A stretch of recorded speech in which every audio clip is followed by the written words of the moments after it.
Bonjour à tous et bienvenue à votre émission Info Warwick, la place pour tout savoir sur ce qui se passe à Warwick. Alors aujourd'hui, au programme, on commence l'émission avec Étienne Bergeron, le tout nouveau maire de Warwick. On continue, on s'en va sur la route Saint-Albert. On va aller parler avec Serge Cyr, qui est le surveillant de chantier pour l'usine d'eau potable Gérard Laroche. On continue avec Marie-Josée Boissonneau, conseillère réélue, qui va nous parler, entre autres, du concours des Maisons Fleuries. Et je termine l'émission en vous parlant du défilé du Père Noël et des activités de la bibliothèque Pierre-Rodolphe Barry pour le mois de décembre. Bonne émission!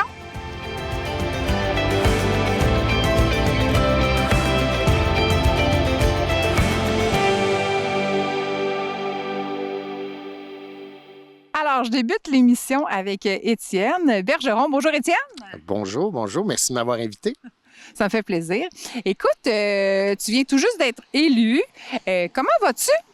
Ça va bien, ça va vite, mais comme j'aime le répéter, à date en tout cas, là, tu sais, c'est beaucoup de travail, mais c'est un travail qui est plaisant. Fait que ça, sérieusement, l'équipe, moi, c'était ma première, peut-être, préoccupation, c'était l'équipe de conseillers. Puis, franchement, on est complémentaires, on a beaucoup de sourires, il y a déjà une connivence qui s'installe. C'est sûr qu'il va y avoir des moments peut-être un peu plus troubles, mais moi, mon premier objectif, c'est de s'assurer que l'équipe est capable de travailler ensemble. Puis, à date, ça fonctionne très bien. La réaction de la population est super bonne aussi. Fait que j'ai beaucoup de plaisir, même si c'est beaucoup de temps, mais c'est ça, c'est plaisant.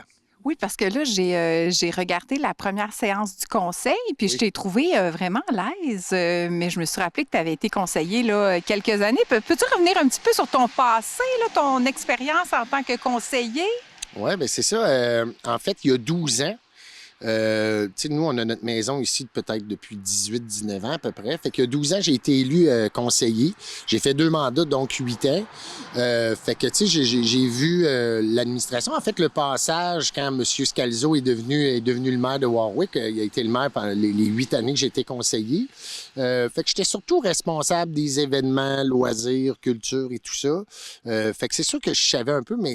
Évidemment, on porte un peu moins attention à des détails, comme on parle de séances publiques. Fait que, tu sais, des points d'ordre qui doit, tu sais, est-ce que ça prend un appuyeur et tout ça. Fait qu'il y avait cette poutine-là là, qui est importante. Là. Mais disons que oui, j'étais assez à l'aise. L'équipe me rend à l'aise.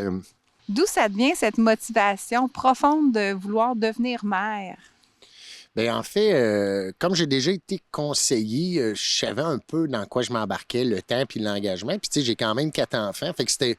La première chose, je dirais que c'est une décision familiale. Ça fait un peu galvaudé, mais tu sais, c'est en discutant avec ma blonde qu'elle dit, ben mon chum, vas-y, ça te ressemble. Mais tu sais, j'ai toujours été communautaire. J'étais à l'école ici. Mon patelin, c'est Warwick. Je la trouve belle, notre ville. Je me suis toujours engagé dans la politique ou dans d'autres choses. Puis, je dirais que la motivation ou les fondements de mon engagement, c'est que j'aime travailler au nous. Hein, travailler sur des projets plus grands que nous. Moi, j'aborde pas ce poste-là de maire avec le jeu ou une perspective personnelle. C'est vraiment au nous. De travailler pour la communauté, de s'engager. Puis, comme je le disais, toujours dans le plaisir, moi, dans toutes les équipes, tous les projets, ça a toujours été très efficace quand les gens ont du bonheur à se voir. Parfois, s'il peut y avoir de la tension, mais quand même que ça se fasse dans le respect. Fait que je vous dirais, c'est ça. Travailler au nous, au lieu de travailler au jeu, c'est ma motivation. Puis, tu sais, je continue, je vais toujours continuer à être impliqué. Puis ça, ben c'est le véhicule que j'ai choisi pour les prochaines années. Là. Mais tu sais qu'il y a 24 heures dans une journée. Ouais. Tu es papa de 4 enfants. Tu es enseignant. Oui. Hein, je pense qu'on peut dire que tu es temps plein aussi. Oui. Mère, c'est quand même, je pense, beaucoup de temps pour, dans cette tâche-là. Comment vas-tu concilier le tout? C'est un des gros enjeux. Puis, tu sais, il y a la conciliation travail-famille. On sait l'ambiance aussi. On sait Régis Labombe qui a sorti son documentaire sur les élus municipaux qui servent de punching bag ou de paratonnerre pour certains mécontentements. Mais moi, tu sais, j'y vais par priorité. Famille, évidemment, mon travail à l'école, parce que c'est pas un travail à temps plein. Disons que je remplis mes interstices. Hein. Fait que là, j'ai parfois des moments dans la semaine, dans le jour. C'est beaucoup le soir. Mais tu sais, mes enfants, quand je leur en parlais, tu sais, puis je leur ai demandé à mes plus jeunes, de dire, hey, si papa, tu sais, puis ils m'ont dit, ben papa, ça va être comme d'habitude, là. Tu sais, si c'était pas la ville, ça aurait été le grand barbecue, ça aurait été le comité ou tout ça. Puis je pense que ça peut être un beau modèle pour eux. C'est à moi de trouver un sain équilibre là-dedans. Mais tu sais, moi, je change pas, je continue mon engagement. Mais effectivement, il y a un défi de logistique. Fait que quand j'arrive le dimanche, je prépare de la bouffe pour la semaine, disons. Alors, je t'ai entendu dire par voie de vidéo, le courage d'être ambitieux. Qu'est-ce que tu veux dire par là? Bien, je le mets dans le contexte actuel. C'est sûr qu'il y a des gros projets qui s'en viennent pour Warwick. Quand je dis gros projets, c'est autant en ressources humaines, la mobilisation, mais aussi beaucoup de sous. Je pense à l'usine d'épuration, c'est un investissement majeur. On le sait qu'il y a des enjeux à l'aréna. Fait que quand je dis de courage d'être ambitieux, c'est de se garder cet espace-là pour pouvoir la rêver, notre ville. Puis changer les choses, être ambitieux, mais ça prend ce courage-là. Je pense, quand j'étais conseiller, M. Martel, qui est de retour comme conseiller, il nous parlait beaucoup d'embellir notre ville, hein, d'aller chercher un fleuron. Ça aurait été facile de dire, ben un fleuron, c'est des fleurs, ça sert à quoi? C'est de l'argent public, tout ça, mais à l'époque, on a eu le courage de l'emmener, puis on voit l'impact dans notre ville. Notre ville est belle, on l'entend, ça donne le goût de marcher, les décos, les fleurs. On me parlait des boîtes à légumes, comment que, pour les familles, c'est un moment. Fait que ça, c'est des projets qui sont, justement, qui ont demandé du courage de penser autrement, d'aborder la ville autrement. Puis ça, ben c'est ce que je nous souhaite, c'est d'ouvrir, de la rêver. Puis ensuite de ça, c'est de se trousser les manches puis de le mettre en action. Fait que ça, pour moi, c'est important de pas rester juste dans la gestion quotidienne, mais de l'imaginer comme milieu de vie pour notre communauté. Fait que pour moi, c'est ça le courage de changer les choses puis d'être ambitieux. Lors de ta campagne électorale, j'imagine que tu as rencontré beaucoup de citoyens. Puis eux, les citoyens, qu'est-ce qu'ils t'ont nommé comme besoin, comme désir en particulier là, pour la ville? Bien, c'est ce que j'aime du milieu municipal, c'est concret. Hein? Souvent, on dit fermons le fédéral, ça va prendre un mois avant de s'en rendre compte. Provincial, une semaine. Municipal, ça va prendre une journée. Moi, j'entends beaucoup de parler de sécurité sur nos routes. J'entends beaucoup parler de logement aussi, hein, de logement d'habitation, puis de dire est-ce qu'on a trop d'appartements qui se construisent dans notre ville. Ça, je l'ai entendu beaucoup. Évidemment, l'offre de services et tout ça. Je sens aussi, on est dans l'ère du temps, là, des familles, des aînés, qui en arrachent, là, les sous, tout ça. Fait que, les défis, puis dans le contexte actuel, fait qu'il va y avoir des défis budgétaires, mais ça, je l'ai entendu beaucoup aussi de familles qui s'aident dans le besoin, mais qui sont serrées. Fait que c'est sûr que nous, on a un impact, on a un impact. On peut apporter des actions. Ça reste que il y a beaucoup de ça qui ne dépend pas de nous, mais il y en a une partie qui dépend de nous. Fait que c'est pour ça, cette idée de rigueur budgétaire-là va être important. Mais ça, c'est, je dirais, la sécurité routière, l'aspect justement des logements, est-ce qu'il y a trop de blocs dans notre ville? Puis cet aspect-là de monter pas trop les taxes parce qu'on a de la difficulté à arriver. Puis ça, c'est des enjeux qui me touchaient déjà beaucoup. Évidemment, il y a plein d'autres choses. Hein. On parle, moi, c'est sûr que l'environnement, ça doit être un dénominateur dans toutes nos actions. Je le sens aussi au conseil. Pour moi, l'agriculture, la relève, la santé de nos agriculteurs, il y a des projets qui s'en viennent dans ce sens-là. Donc, il y a beaucoup d'enjeux, mais je vous dirais que c'est surtout ces trois-là que j'entends puis que j'entendais beaucoup pendant la période électorale. Là. En terminant, qu'est-ce qui est sur la table pour les prochaines semaines pour le nouveau maire de Warwick? Beaucoup de choses, hein. Je dirais, à court terme, là, c'est vraiment l'aspect MRC. La ville de Warwick a longtemps été disons-le, là, un mouton noir, on pourrait dire ça comme ça. Moi, je veux reconstruire ces ponts-là. Il y a beaucoup d'enjeux. Je sais que ça parle beaucoup aussi d'éoliennes. Là, c'est sûr que nous, on a décidé à Warwick de ne pas en avoir, mais ça se parle à la MRC. Fait que là, c'est d'être bien positionné, d'être présent, être là pour être à l'écoute, puis voir qu'est-ce qui s'en vient.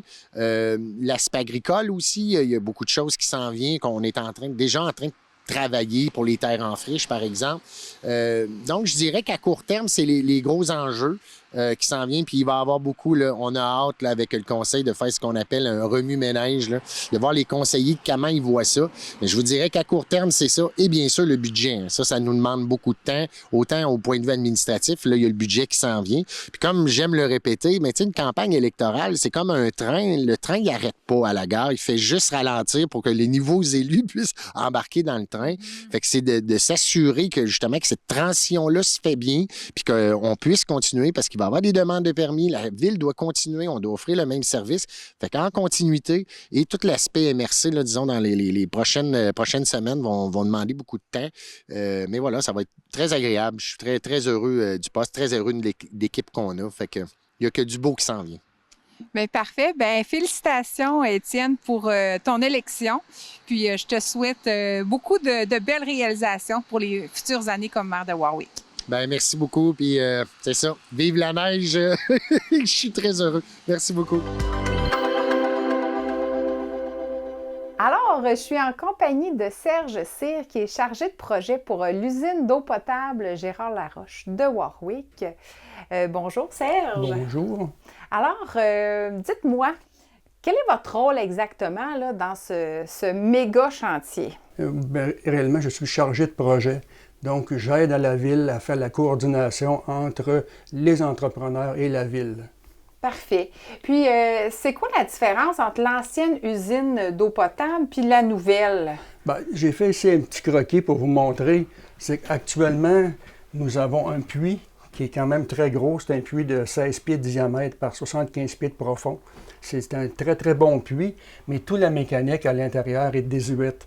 Fait que donc, ce puits-là va être conservé, mais toute la mécanique va être refait à l'intérieur. Parce qu'il y a une cinquantaine d'années, je crois. Oui, ça a une cinquantaine d'années. OK. Et puis la différence, c'est qu'avant, cette eau-là allait directement chez les citoyens.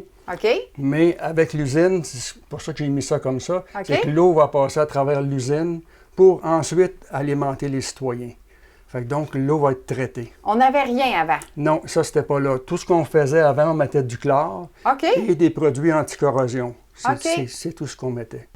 Mais pourquoi la ville, elle avait vraiment besoin de cette nouvelle usine d'eau potable-là? Pourquoi aujourd'hui?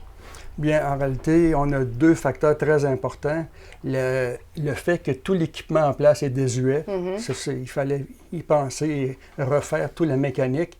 Et deuxièmement, la nouvelle norme de manganèse. OK. C'est que dans l'eau qui vient du puits, on a du fer, on a du manganèse et de la dureté. OK. Les citoyens sont bien au fait de ça. Ouais. Ceux qui ont des systèmes dans leur maison pour enlever le fer, enlever la dureté. Mais avec ce système-là, on va le faire à leur place. OK. Fait que donc, c'est un système qui va rendre l'eau d'excellente qualité. Elle était déjà de bonne qualité, mais là, ça va être une eau 5 étoiles. Alors, parlez-nous des grandes étapes là, de la construction, justement, de cette usine-là. Bien, actuellement, si vous passez au bord du chemin, vous allez voir la base, qui est le sous-sol de l'usine, exactement, ce qui est en train de se bâtir. Donc, c'est les réserves. Les réserves d'eau potable vont être en dessous de l'usine, OK. ainsi qu'une réserve d'eau usée et une autre réserve intermédiaire. Donc, on a 3 réserves. Ça, ici, j'ai pris une petite photo ici.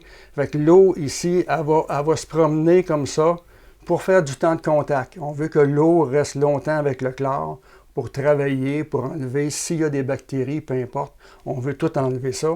Et tout ça se passe en dessous de l'usine. C'est ce qu'on voit actuellement. Oui. Donc, lorsqu'on va bâtir l'usine, ça va être environ 2 mètres plus haut que ce qui est actuellement. OK. Fait que ça va être assez imposant. OK. Et puis après ça, la deuxième étape, c'est de bâtir l'usine. Après ça, l'eau qui sort de l'usine passe ici par une nouvelle station des cantons. OK. Qui, elle, va surpresser l'eau, va augmenter la pression pour alimenter un réservoir sur la montagne. Donc, on va avoir 2 réservoirs, un réservoir ici OK. et un autre sur la montagne. OK. Ce qui permet, s'il y a un feu, quelque chose, de prendre de l'eau des deux endroits, qui donne un très bon volume d'eau, là. Quel genre de technologie va être utilisée là, pour le traitement de l'eau potable? On voit ici, j'ai énuméré les problèmes qui viennent de l'eau souterraine. On a, comme j'ai mentionné, du fer, manganèse, la dureté. Et on a un très gros volume d'eau. On est très chanceux ici à Warwick d'avoir beaucoup d'eau. Mais ces trois produits-là vont être enlevés par l'usine, soit par les filtres à multicouches. Donc ces filtres-là, un peu comme un filtre à piscine là, qu'on a à la maison, vont enlever le fer et la manganèse. OK. Par la suite, ça va passer dans un système d'osmose inverse, qui est une technologie de pointe là, qui permet d'enlever la dureté au complet, ainsi qu'enlever certains microproduits comme les microplastiques. Oui, ça va être enlevé. S'il y a des pesticides, c'est la même chose, ça va être enlevé. Donc, c'est un système de très, très haut niveau, là. Tout le monde va vouloir venir vivre à Warwick. Exactement, oui. Puis, tu sais, dans le fond, le manganèse, puis tout ça, là, le fer qui va se ramasser dans ces réservoirs-là, tu sais, ensuite, il faut s'en occuper, j'imagine. Bien, c'est ça, c'est comme un filtre à piscine. Ça va venir un peu colmaté par les produits qu'on enlève. Donc, on fait un lavage, un backwash, comme on dit. On fait un lavage et cette eau de lavage s'en va à l'usine d'épuration pour être traitée. Donc, toute l'eau qui va sortir va être traitée, toute l'eau usée qui va sortir. Puis, combien ça coûte, ce projet-là, M. Cyr? Oui, je vous ai mis un petit peu des notes ici. C'est un projet total global de 24 millions, tout près de 700 000. Là. C'est quand même pas mal d'argent, mais c'est sûr que ça inclut la construction, les consultants, le préachat, les taxes nettes, le financement temporaire. Donc, il y a beaucoup de choses qui comprennent le 24 millions de dollars. Là. On est très chanceux. On a eu une subvention FIMO qui venait du gouvernement de 14 millions et un peu plus, là, quasiment 15 millions. Et on a eu une autre subvention à long terme, c'est la TECQ, c'est la taxe sur l'essence. Donc, on a ça depuis plusieurs années et c'est un total de plus de 3 millions qui a été ramassé. Fait qu'on regarde, on a eu 18 millions de subventions sur 24. Ce chantier-là, ces travaux-là de construction, devraient se terminer quand?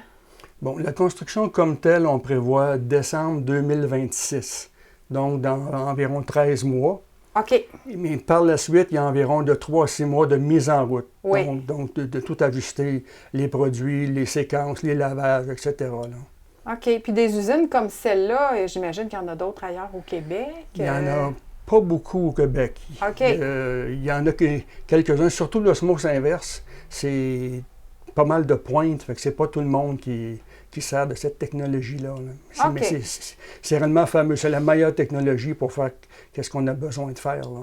Je pense que les citoyens vont être très heureux de prendre le système qu'ils ont à la maison, qui enlève le fer, manganèse et dureté, de s'en départir. Et aussi, au lieu de transporter les fameux sacs de sel qui pèsent 20 kilos, là, il y aura un peu besoin de faire ça. La qualité d'eau qui va sortir d'ici va être supérieure à tous les systèmes qui sont installés actuellement dans les maisons. Bon, bien, on a très hâte à cette première gorgée. Merci, monsieur. Merci beaucoup. L'usine d'eau potable porte le nom de Gérard Laroche. Monsieur Laroche est né à Warwick le 9 octobre 1913. Il a connu une vie sociale active. Il a été conseiller à la ville de Warwick de 72 à 78 et maire de 78 à 90.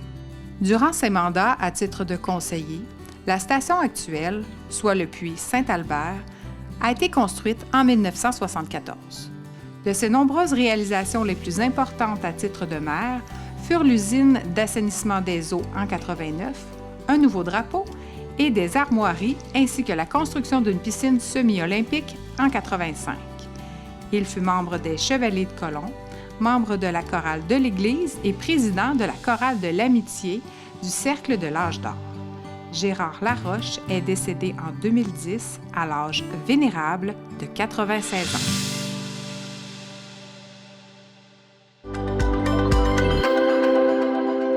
Allô, Mère Josée? Bonjour Virginie. Alors, merci de prendre le temps de venir faire une entrevue avec moi pour Info Warwick. Le plaisir est pour moi. Alors, il y a eu les élections tout récemment. Nouveau conseil, comment ça se passe? Ça se passe super bien. J'aimerais profiter de l'occasion, si tu me le permets, de féliciter les élus qui sont avec moi à l'entour de la table. on a une équipe qui me semble bien dynamique et qui a le goût de s'impliquer. Alors, c'est très stimulant et motivant là, de voir ce qui va arriver. Puis, c'est très intéressant de travailler avec eux. Là. Puis, félicitations encore. Ça prend du courage quand même pour s'impliquer en politique. Ça prend un peu de don de soi. Alors, c'est ça. Je pense que c'est une belle façon de dire les choses. Un don de soi, je suis certaine. Une vocation. Oui, c'est des gens qui ont la Warwick à cœur, je suis certaine. Alors, on est bien parti. On est bien parti. Tant mieux. Oui. Alors, les mandats qui s'en viennent, qui s'en viennent pour toi, mais que tu avais déjà, quels sont-ils, ces mandats-là? Bien, moi, j'ai gardé les mêmes dossiers. On parle de la bibliothèque, la maison de la culture, j'ai l'embellissement. Fait que c'est des dossiers là, que je porte depuis le dernier mandat, 4 ans. Fait que je suis prête à continuer. Puis, l'implication dans d'autres dossiers n'est pas exclue non plus. Des fois, si des collègues ont besoin d'un coup de main, peu importe. Je suis bien impliquée au niveau de la jeunesse aussi, fait que ça, je vais quand même continuer sans que ça soit un dossier là, officiel, mais au niveau de notre jeune population, je suis bien intéressée de m'impliquer puis de les écouter. Alors, ça va être un peu ça là, que je vais faire là, pour les prochaines années. Puis en parlant de jeunesse, je crois que tu as fait quelques activités en lien avec la Maison des jeunes. Bien sûr. Moi, je trouve que la politique, surtout celle municipale, est très intéressante, puis de connaître nos jeunes citoyens, comme je disais tantôt, des impliquer dans la politique parce qu'on pense qu'ils ne sont pas intéressés, mais au contraire... ils ont de l'intérêt. Oui, c'est comme des trésors à découvrir. Alors, moi, j'avais eu l'idée de les inviter ici à la maison... à l'Hôtel de Ville, excuse-moi. On a fait ça le 22 septembre avec l'ancien conseil. On les avait invités à venir visiter la maison, l'hôtel de Ville, excuse-moi. C'est parce que tu t'occupes de la maison de la culture aussi. Oui, exactement. On dirait que ma langue est restée collée là-dessus. Fait qu'on a la visite de l'hôtel de Ville complète.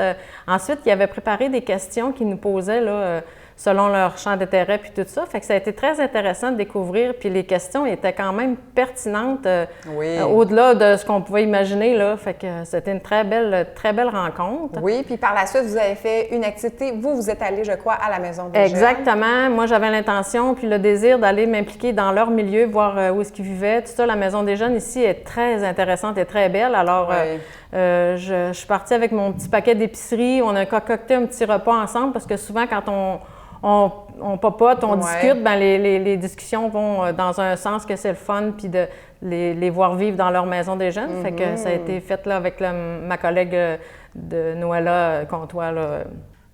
Alors, maintenant, parlons de la Maison de la culture. Oui, merci. Il y a un projet qui s'est concrétisé, celui de la sculpture en hommage à Mme Marchessault. Oui. Est-ce que tu peux nous en parler un petit peu? C'est un dossier qui était déjà sur la table quand je suis arrivée dans mon premier mandat. Fait qu'au fil du temps, on a retravaillé le dossier pour finalement arriver à une implantation d'une œuvre qui est très bien située, très belle œuvre, qui met en force là, cette dame que les membres du comité culturel avaient à cœur.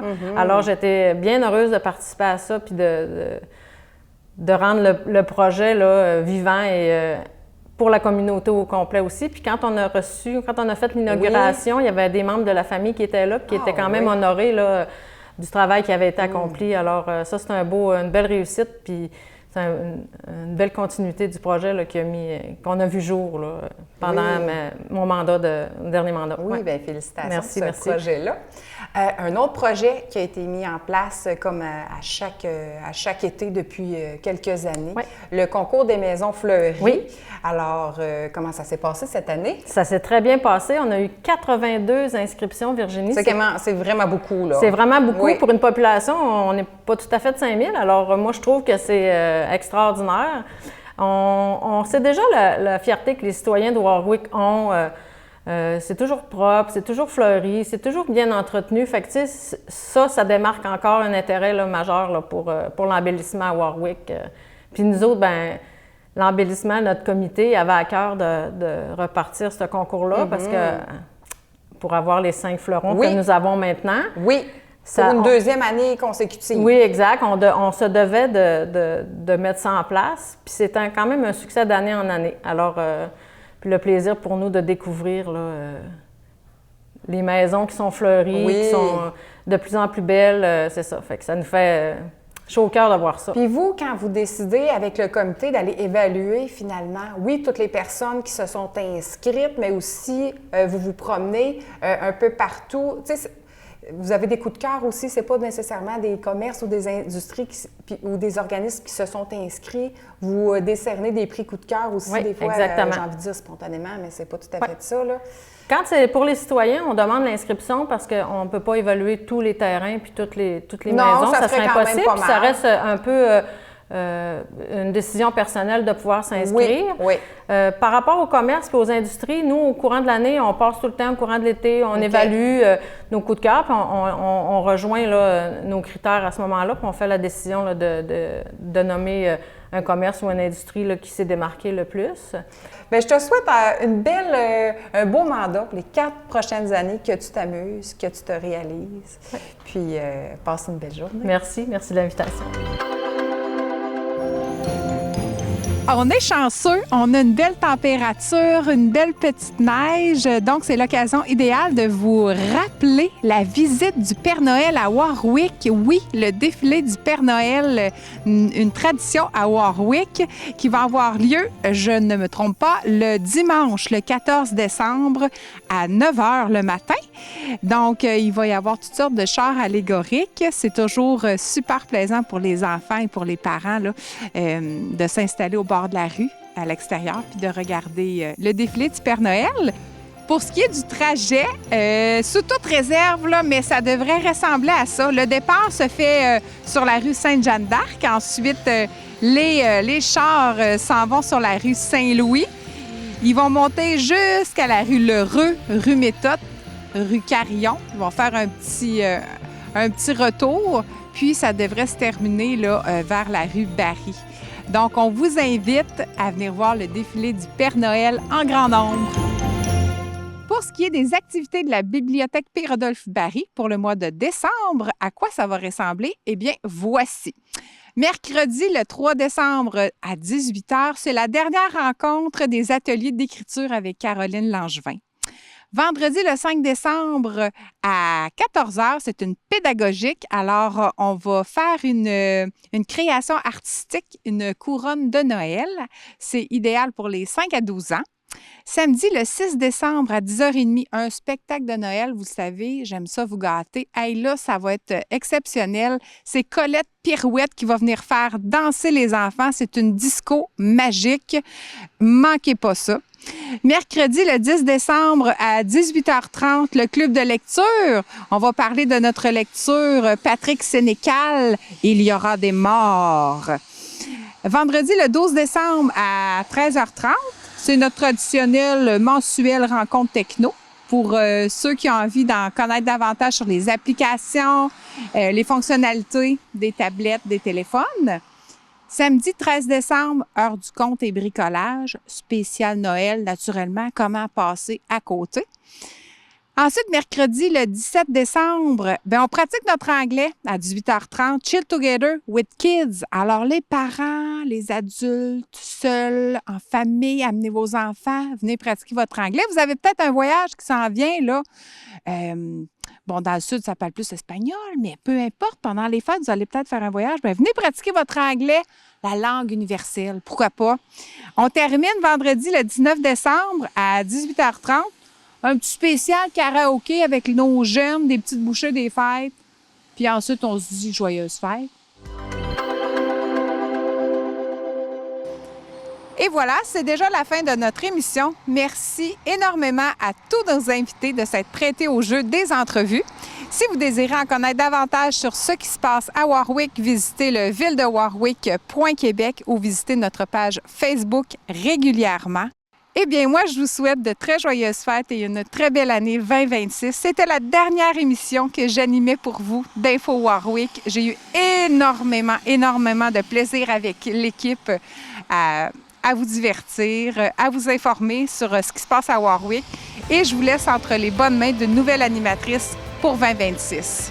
Au revoir!